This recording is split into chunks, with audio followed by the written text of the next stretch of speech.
Alors, pour aborder maintenant les deux nouvelles formules trigonométriques qu'il va falloir connaître, je vous propose le fichier GeoGebra suivant. J'ai ici un triangle rectangle en A, et je considère la mesure de l'angle C, qui vaut alpha. Ici, alpha mesure 35,37 degrés. Je peux faire varier la mesure de cet angle en déplaçant ce point. Si je demande au fichier de calculer la valeur du sinus alpha au carré, eh bien sinus alpha au carré ici, ça vaut 0,163 au carré, c'est-à-dire 0,4.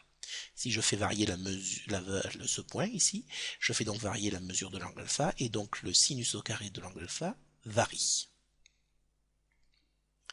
Maintenant, je vais demander au logiciel de calculer le cosinus au carré de l'angle alpha. Et cosinus au carré de l'angle alpha, ici, il vaut 0,68. Je peux déplacer ici ce point. Eh bien, regardez un petit peu. Si je fais la somme des deux, 0,9 plus 0,1, ça me donne 1. Si maintenant je déplace mon point ici, donc je fais varier la mesure de l'angle alpha, 0,81 plus 0,19, ça fait également 1. Ici, 0,45 plus 0,85, ça fait encore 1. 0,68 plus 0,32, ça fait 1. En fait, la première formule qu'il va falloir connaître sera la suivante.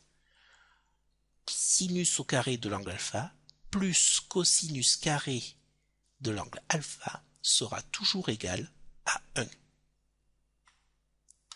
Dernier exemple, ici, 0,73 plus 0,27, ça fait toujours 1. Seconde formule trigonométrique. Cette fois-ci, je vais demander au fichier de me calculer le rapport sinus alpha sur cosinus alpha. Ça fait 0,6. Et je vais lui demander de calculer la tangente de l'angle alpha, qui fait également 0,6. Et si je fais varier la mesure de l'angle alpha, regardez ici et là,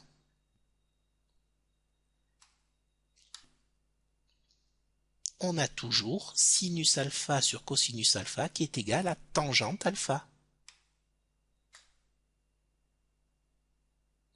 Eh bien, vous avez devant les yeux les deux formules trigonométriques qu'il va falloir connaître.